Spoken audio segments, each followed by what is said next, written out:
get started with our roundtable. I just want to start first off by welcoming you, Ivanka, to join us today. This is quite an exciting time for us to have you right here at Lockheed Martin Space Headquarters. And we're really excited about the opportunity to talk about what we're doing to help our current workforce in addressing the skills gap, but also at the same time what we're doing to prepare workers for the future. And all of the things that are bringing forward in the 21st century, making sure that they are well equipped for what we're doing. And, you know, one of the things you're going to hear today is we brought together a lot of our team to talk about the multiple pathways that Lockheed Martin and a lot of the aerospace and defense industry are doing in order to address the skills gap and in order to bring in talent pipeline into our organization. We've got a lot of participants. You see some of them here. You'll see others on our tour today that can tell you their stories. But most importantly, I want to thank you personally because you have been such a champion for workforce development. All the things that you are doing to shine a light on the importance of this for the American worker and helping to work with how you work with private industry and local governments in order to very much come together in multiple pathways that allow for people to be successful as they continue to work in our great environment. And basically, you're raising the national awareness, which is also critically important. Raising the national awareness in the sense of focusing on what are the public and private efforts that we have. We recognize at Lockheed Martin and in the aerospace industry that this is critically needed. It's an urgent need. And so, again, we thank you. We also thank the administration for a lot that you've done on corporate tax reform, on regulatory reform, because what that does for us is it frees up funds and we can invest more in our workers. We can invest more in their training and their development, in facilities where they can work and gain skills and continue to contribute to the economic development of the country. So I wanted to say thank you for that, and you're going to be hearing a lot of stories today. But I thought before we turn this over to Heather, who's going to lead this, and I'll introduce her shortly, I thought I'd open it up to you to see if you have any questions. And I apologize, there is a microphone here, so I should Thank you. And really I want to applaud you and Lockheed Martin, not only for the recent decision in Pennsylvania, which was so very important to that community and that state, but for your partnership over the past 2+ years as we've thought about how to ensure that all Americans, the current workforce and the future workforce, are equipped with the skills that they need to be able to thrive over the short term and over the long term, especially based on the changing nature of work. This disruption is happening in every industry, but aerospace is really entering a new frontier, so to speak. I think it's particularly fitting that we're here today in Littleton, Colorado, on the heels of the 50th anniversary of the Apollo 11 moon landing to talk about how you all are contributing and learning the skills and acquiring the skills, and how the Colorado aerospace industry in general, which I was talking with my team in the car and we were reviewing some of the numbers, but the aerospace industry in Colorado alone accounts for $3.5 billion in payroll in the state. It's enormous, it's vital. And so how we can be thinking about ensuring that that industry thrives, and obviously this administration's commitment to space is well known by all, but also how we can ensure that the next generation, through programs like apprenticeships, and I know one of your programs is a registered apprenticeship program with the Department of Labor, but how we can think about capitalizing on a moment in time where unemployment is so low across every demographic, to create pathways to great career and professional opportunities for all Americans, including those who may have been on the sidelines, who have been marginalized, including those who are in the workforce already. And there's an opportunity to retrain or teach a new trade or a new skill so that they continue to provide for their families in a meaningful way.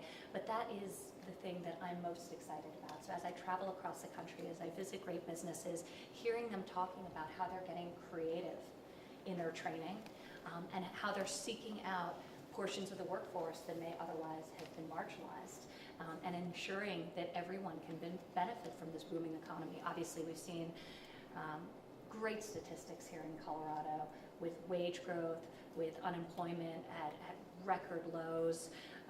Since tax cuts, total of wage and salary income grew by 3.4%, which is remarkable, and the labor force participation, really importantly, is up.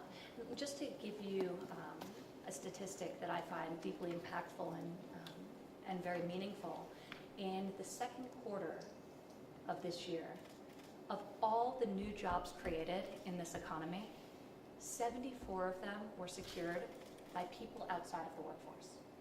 Not on unemployment, but literally on the margins, who hadn't been looking for work. So the strength of what's happening here in Colorado, the strength of what's happening nationally, is enabling those people to have opportunities. So Maryland's been a great contributor to our thinking on this, and very helpful in talking about the private sector's role. They play a fundamental role. When we think about vocational education and skills training, the government cannot do this. The private sector knows what jobs they'll be creating. The government can help, the government can amplify, reinforce through policies and funds, but the government can't lead. The private sector has to tell us the skills that are in demand. And what we've tried to do with the federal government is be much, much more responsive to the skills in demand in local communities. Whether it's the Perkins reauthorization, which we worked very closely on to make it more aligned, and this is the money that's block granted to the states for career and technical education, but to make sure it's more aligned with the needs in those communities, so that the skills being taught to people in technical school, vocational school, align with the jobs that are in demand. So breaking down those barriers, breaking down that disconnect. So that's why traveling across the country, visiting with governors, local officials, thank you, Mayor, for being here, and thank you to all the other local officials around the table, talking with students and celebrating all the different pathways to career success in this country. Maryland's on our advisory board for our National Council for the American Worker, and one of the committees she's on is talking about how we can disrupt the notion that there's one path A. There's so many pathways, and you're on one of them, the apprenticeship pathway, which we look forward to hearing more about. But really, it's just such a pleasure to be here and to learn what's happening in Colorado, see what's happening in the private sector and the aerospace sector, and learn from our great students about what we can be doing better to support you as you take this next step. So thank you for the warm welcome. I'm glad we were able to be here today, and I'm very much looking forward to the tour. And thank you to everyone at the table, including the representatives, Allie from the Department of Labor. We appreciate your partnership as we seek to expand apprenticeship opportunities and mobility for all Americans. So we're excited to be here in Littleton, and thank you for having us. Thank you very much, Ivanka. Well, first off, I'm going to introduce to you Heather Erickson, who is our Director for our Talent and Organizational Capability. And Heather, we've asked to facilitate this roundtable today. We have, as you see, several members of our team that are going to give you some stories and insights to the various things that we're doing. But I want to turn it over first off to Heather and let you take it from here. Great. Thank you very much. Good morning. Good morning. Morning. Yeah, it's beautiful here today. Last night was a little shady for anybody who had to fly in. So we're going to have I got diverted. It was a little rough. My dog was going crazy. So we're really excited. We've got a jam-packed morning for you. And I want to thank you, Ms. Houston, Ms. Trump, and Ms. Kilmartin for joining us. Really, really enthusiastic. The team has been preparing, and we're very excited to share our stories. Also want to thank all of our distinguished guests who are here today. We know it takes a lot to be busy on a Monday morning to get out here. And really excited that you're here joining us at our Lockheed Martin Space Headquarters. I've had a few folks ask me, no, this is not the American Idol of Lockheed Martin with this stage up here.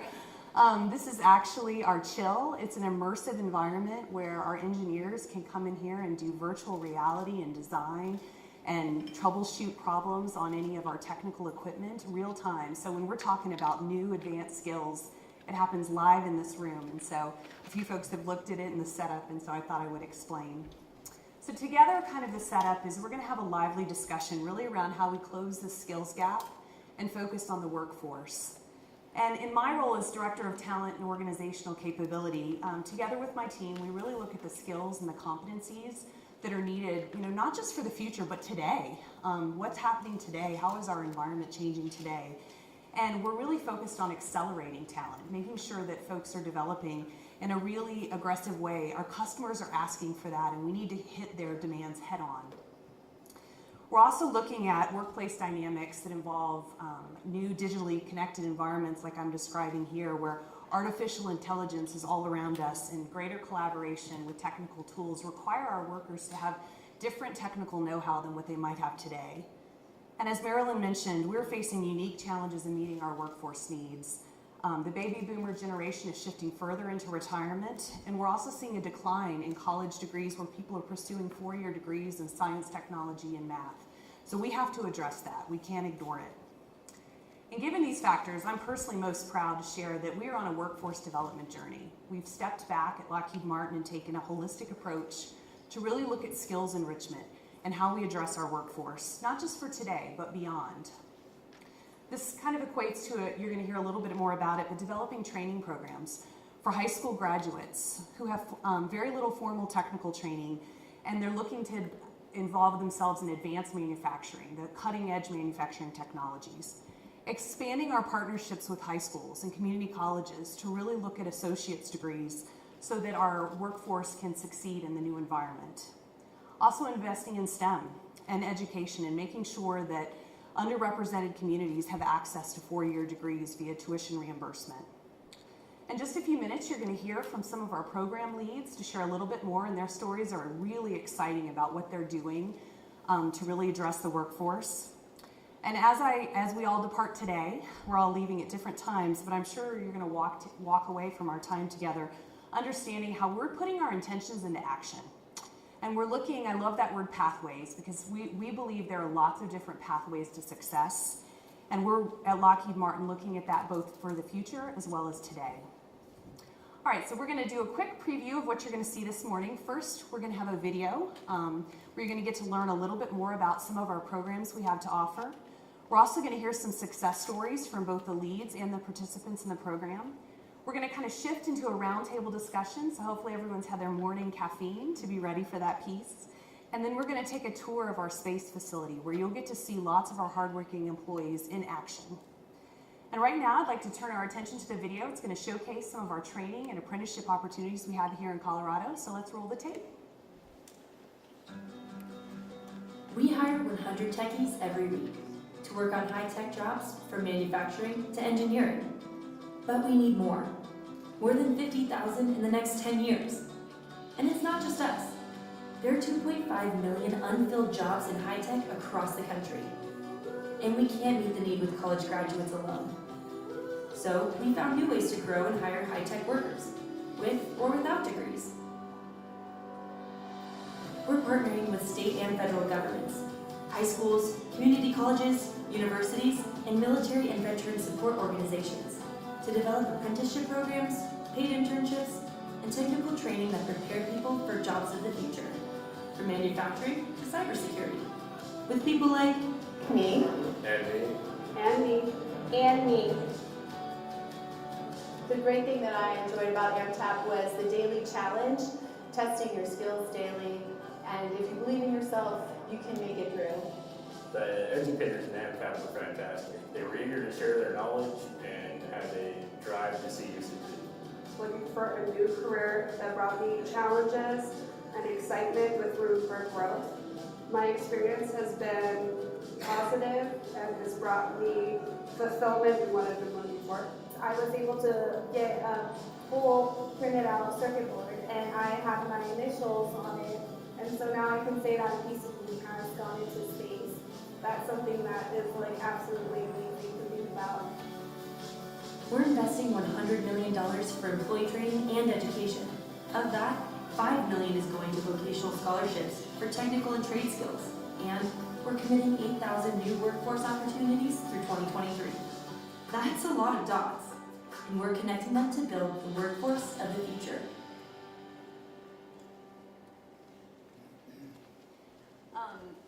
I have the great fortune of working for this company, so I will tell you, every time I see that video, I get chills and pretty big excitement, because this is what I get to do every day, is address these problems. And so I also have friends in crime who are helping us work through these big challenges. And so without further ado, I'm going to share some of the folks that you're going to meet today and hear some stories about the programs that we're representing.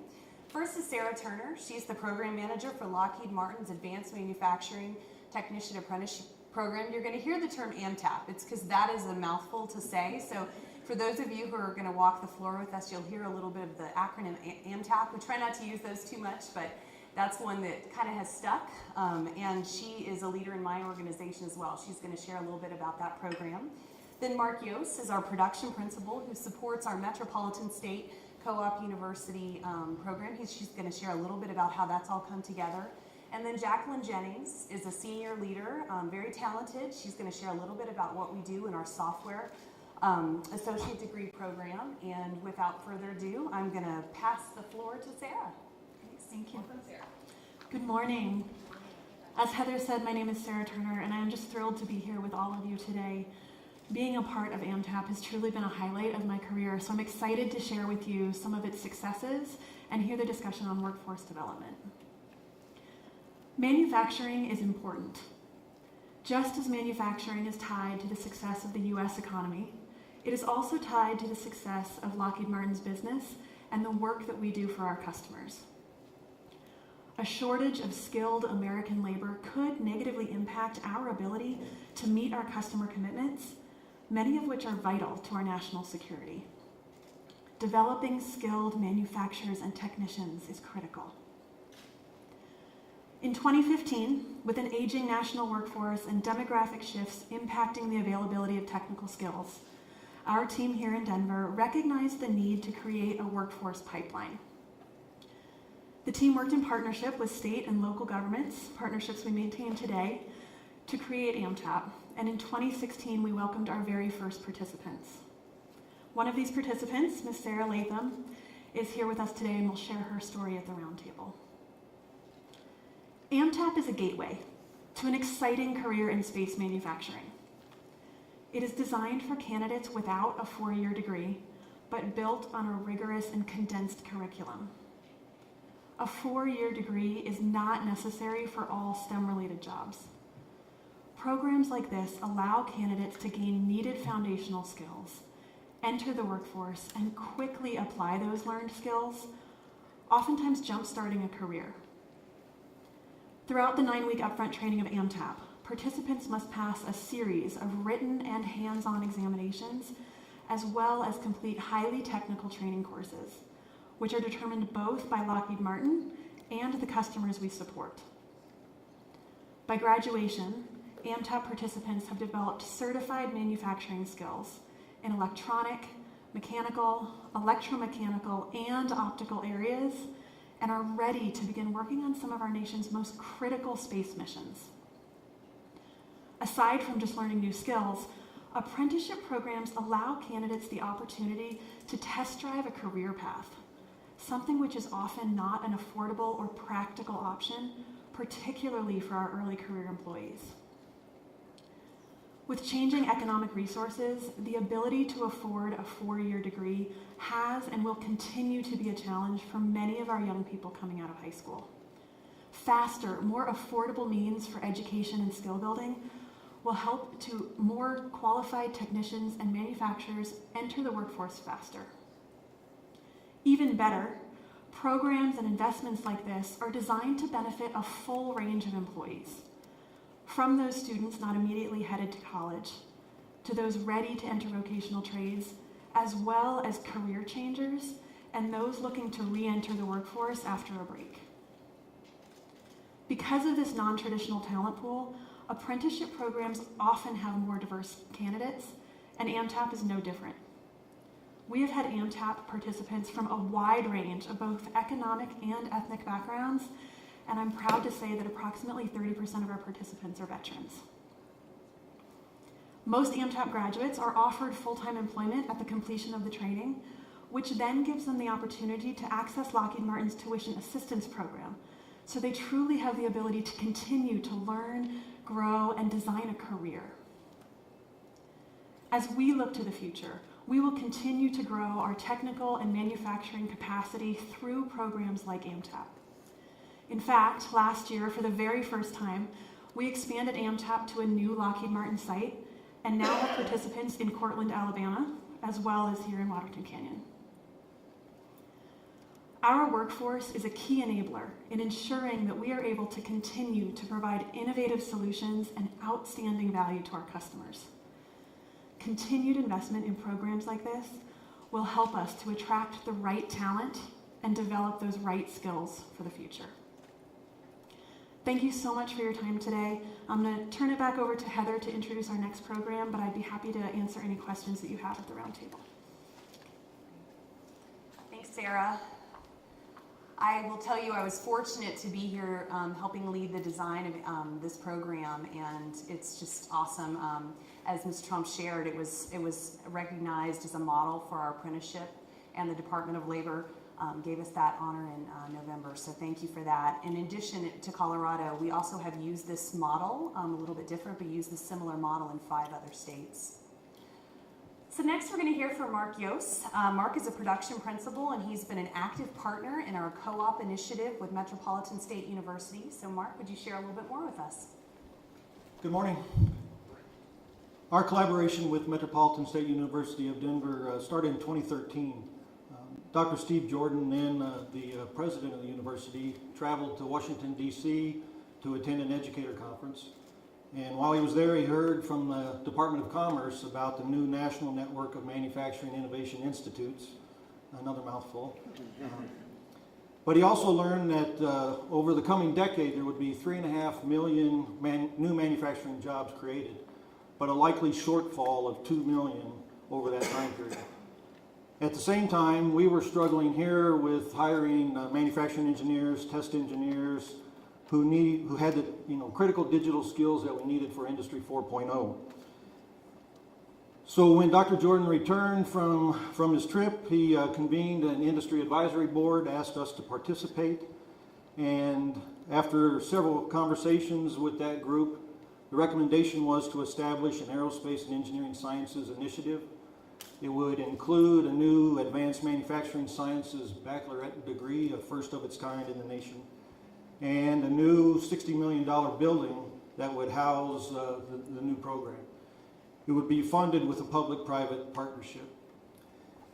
So what came out of that naturally then was our co-op program, and we hired students in paid positions, part-time, during the fall and spring semester of their senior year, and then looked to convert them to full-time upon graduation.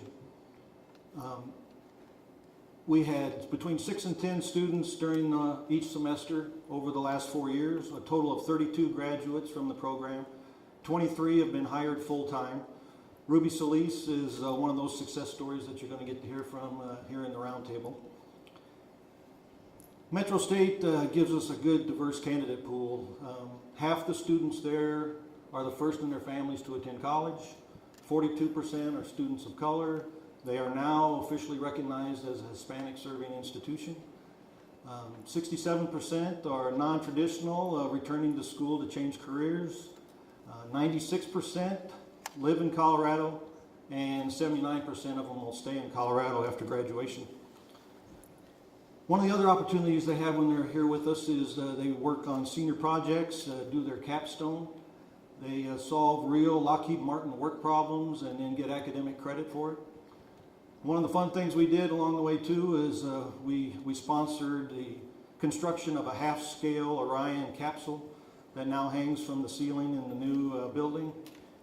We had $17,000 of philanthropic grant money. We distributed that in $1,000 scholarships to the students. The other thing then that happened with the ribbon cutting ceremony in June of 2017 at the new building, we announced a $1 million endowment that would establish an additive lab in the building and a new Advanced Manufacturing Sciences Institute. Dr. Park back here is the director of that institute. The other thing too on the curriculum, it's not just for four-year degrees. We have also a 25 credit hour certificate program that the AMTAP graduates can take, and that then will qualify them for promotion to exempt salary positions. So our program is used as a model for the Classroom to Careers initiative that Dr. Will Simpkins leads up. He's the Vice President of Student Affairs. We've been able to go ahead and expand our program beyond manufacturing. We now look to students from business management, finance, supply chain, even event management. I'm pleased to say here in this coming academic year, 2019-2020, we'll have 16 students in our program. Also, I'll be happy to answer any questions during the roundtable. Heather? If you guys are going down towards the Pepsi Center, for those of you that are in Colorado, you can see the beautiful Orion capsule that's hanging. And you know, we know that partnerships like this are critical. So thank you very much to our Metro State partners. We know that we are trying to arm local talent with the skills needed for the workplace, and so we appreciate those partnerships. Last but certainly not least, I would ask Jacqueline Jennings to share a little bit about our software associate degree program, and then we'll move to the second part of our presentation. Thank you, Heather. Welcome. Here at Lockheed Martin Space, software is embedded in everything that we make. From the satellites that our AMTAP and MSU graduates help to build, to the ground stations that operate them, they all rely on software to function. Software skills and cyber-related skills, however, much like the manufacturing examples you heard of earlier, are becoming increasingly hard to find. So a few years ago, my team identified an opportunity to create a non-traditional talent development pipeline in order to attract, retain, and ultimately develop these very skills.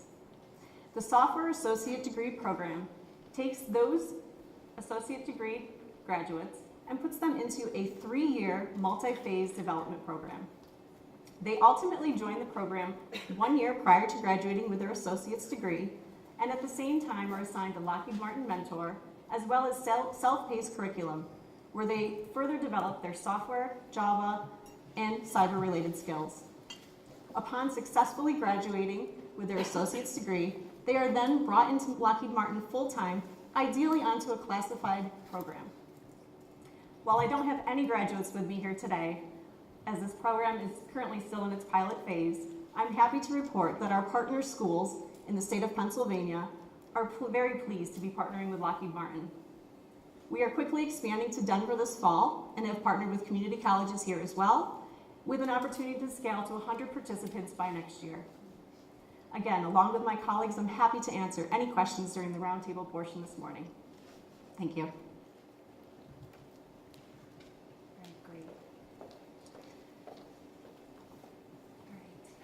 Join us? Okay. Before we shift to the roundtable portion, I would just like to share a few kind of closing thoughts on our program. In our view here at Lockheed Martin, we really focus on the current workforce and reaching beyond it to uncover potential talent sources.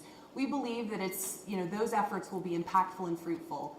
We know it's the right thing to do, but it's an imperative for our business. The men and women of Lockheed Martin are pushing the boundaries, as you can see in this room, of technology and advancing scientific discovery every day. But we know we have to also do our part to ensure a steady stream of talent to continue that charge into the latter half of the 21st century. I'm going to open the discussion to the group so we can talk a little bit about how both we at Lockheed Martin and how others of you are focused on developing the workforce. And I'm confident that we're going to be able to share some best practices and learn from each other so that no one is left behind in both today's work as well as the future of work. So with that, I'm going to kind of play a moderator role and share a little bit of, we're going to have our participants of the programs. Today we have Sarah Latham and Ruby Solis, who are participants in the AMTAP program you heard about, as well as the Metropolitan State Co-op Initiative. And we've asked them to share a little bit about their successes. What have they found to be really amazing about these programs? And then you'll have an opportunity to ask questions as we kind of go forward. So Sarah, you want to take us away? Thank you for the introduction. And I'm excited for the opportunity to speak with all of you this morning. As mentioned, my name is Sarah Latham, and I'm a graduate of AMTAP's pilot program from 2016. AMTAP has many benefits, but what I love most about the program was the course content and the course structuring. Joining Lockheed Martin through AMTAP is different than the traditional hiring process where you apply, interview, and then start on day one. AMTAP's process is more like a 9-week interview, where where each week you learn a multitude of hands-on skills, and over the course of time, you learn about accountability and ownership for your work. By the end of the program, you will have not only graduated with newly developed manufacturing skills, but you will have also cultivated the desire to do well in your career. Since graduating AMTAP, I have worked as a technician building space hardware for vehicles that are currently in orbit, and recently I have accepted a new position as a manufacturing planner. Moving forward, I am eager to continue contributing to the success of our program and customers' missions, and I'm so excited to be here today, so thank you for this opportunity. I look forward to discussing the merits of the program with you. Hey, Sarah. Ruby, would you share a little bit with us? Good morning, everyone. My name is Ruby Solis, and I was part of the MSU Co-op program back in 2016. I started the program as an electronics engineer, and I was part of the hardware team, and I worked on test equipment, cable, and circuit card design. One of the things that I can take away from the program was being able to apply what I learned from the university and apply it to my work. A good example is components, such as JFETs, capacitors, and resistors. I would understand them and put them in my design for the circuit card. And once the design was complete, I would be able to send a parts list and ensure that all the components were complete and take it for my team to review. Once it got approved by the team, I was able to finish it and my drawing and stamp it off with my name, and it was time to move on to the next portion, which was actually to put the circuit card together and built it, and then it was time to test it, which is where my current role is. I am a systems integration / test engineer at the Space Electronics Center. This transition was very easy because I understood the design, whether it was circuit card or box level testing. In the end, it made it easy to understand, and it took a lot of time from this program. I took a lot from this program, and I'm looking forward to continue to grow in my career. Thank you. Thanks, Ruby. You know what I love about these two are their examples of stories you're going to get to hear on your tour today. I have the benefit of hearing these stories over and over again, and they come to life on the page different than metrics and data. These are real life-changing stories about programs like this and how they've impacted and two fantastic role models and women in STEM that are making an impact every day. So with that, I think we're going to shift a little bit to our open dialogue, and I'd like to start by offering the floor to Ms. Trump and see if there's any questions you might have for our participants about our programs. And yes, if you need to ask a question, you're going to use the microphones. Thank you. Excellent. Well, this has been very eye-opening, and it's wonderful to hear your stories. So, Sarah and Ruby, congratulations. You're in the early steps of your career, but I have no doubt you'll be enormously successful. So thank you for sharing with us your story. I would be curious to build on what Sarah Turner had said earlier about how many of the STEM jobs that are well-paying and in demand do not require a 4-year college degree. And I do think that one of the things that we're working on is disrupting that notion of one pathway. How did you become aware that there was an opportunity for you to acquire such important skills in such an in-demand industry and take an alternative path outside of 4-year college? So I heard about the program through the Connecting Colorado database, which is part of our partnership with the state. And there was a flyer and an email, and that is how I learned about the program and applied. Do you see a trend happening with more people taking apprenticeship type opportunities to develop and build their skills? Yes, I do. And we, in the program with Sarah and even people who have graduated, try to reach out and tell as many people as we can about it. Outreach is a really big piece for it, for us. How about you, Ruby? So I actually, my program's a little bit different. So I started the program back when it was my junior year, and I actually got hired on when I was in my senior year. So I was working full-time at Lockheed, and I was working here full-time, and I was also doing the program as well.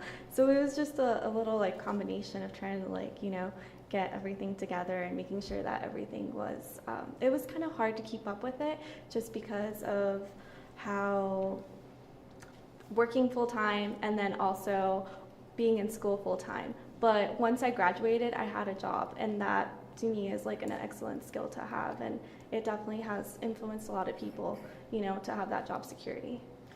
It's really interesting. I was just reviewing a study that came out recently.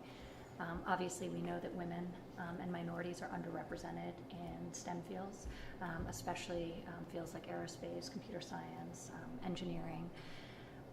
But also, of all of the graduates, female graduates that will leave college with degrees in STEM, only 50% of them actually end up working in STEM-related industries. So there's a tremendous number of people who have acquired the skills formally, but who are choosing not to work in a STEM-related field. And I think one of the really interesting things about what you're doing is this study was highlighting the fact that women who were securing STEM degrees but experienced on-the-job training or apprenticeship during the course of their education, the rate went from 50% retention in that industry to 95% retention. So the marriage of education with on-the-job experience and training seemed to create more stickiness to, especially this study was examining women staying in the pipeline. So it seems like that's the experience you're getting, Ruby. I definitely think, and I agree with you, that I think because maybe it's difficult, for people to have like that balance, so it's definitely harder for someone to, be out there and just like go and do work and then do school at the same time. So I definitely think that these programs are very well focused on helping and creating that connection. That's great, thank you. I'd just like to add one thing I think that was brought out by Sarah is the outreach as well. It's being a role model and having an opportunity to speak to other women and people of color that say, this is what the workplace is like. This is why you want to pursue this opportunity, whether it's AMTAP or even the co-op program, because you all are role models, and so you can tell them about that. And you're going to hear today, Ivanka, when we do our tour, from several other of the AMTAP graduates who tell you that part of it is they learned through the state and local governments of what the opportunities were. Some of it is because they learned from others in the community. So that the community involvement is very important, that partnership. Any other comments or thoughts, or we can open it up to the floor? I'd love to open it up and hear the perspective of others at the table. That would be great. And any lessons that we can bring back to Washington as we seek to cultivate and reinforce the great things happening on a state and local level with what's happening in the private sector. Anyone want to, I would frame too that we have private and public partnerships, right? That these programs exist because we have pulled those two worlds together to really ensure that we all are committed to it, and outreach and communication are critical so that we can sort of have a wide net of people that are interested. Anyone want to share a little bit about their thoughts on that or how we can do more? Yes. Hi, good morning. Murphy Robinson, Deputy Mayor of the City of Denver. So happy to be here with you all in Maryland, and I really applaud you for the efforts that you've done to implement programming such as this that's presented this morning. I will tell you that through all the projects that we're seeing in Denver, whether it be the National Western Complex or the I-70 expansion, which I'm sure you all got to experience today, this hits us every day. Or just something as simple as our facilities departments in the city and county of Denver. Trades and partnerships to educate folks to work in these trades become ever more difficult in this day and age. And so one thing that I value is the public-private partnerships. We cannot do this without the private sector. As a matter of fact, I think, Ivanka, you said it correctly, it's the private sector that will lead this for us, because I often see the employment by the city, whether it be on a project and or as a city employee, as a testing ground for the projects or for the private sector, so that they folks can go in and work for someone like Lockheed Martin. One thing I'd like to hear any successes that you've had is, how do you educate the employees to welcome and help foster an environment that's welcoming for students, as well as that's a ground for that leadership and partnership for new employees in the industry. one thing that we've seen is that when you're talking about the trades, you're talking about engineering. It's a very hard industry to tap into as a new person. So I'm interested to hear any opportunities that you've had there. First of all, as a company, we're about 105,000 employees, and we have 50,000 scientists and engineers. So the engineering flow, the pipeline of industry is moving for industry. So we do a lot of outcomes for that. But beyond that, advanced manufacturing is really important for us. So we talk about the apprenticeship programs or other technical training that we're doing that does not necessarily require a degree, 4-year degree.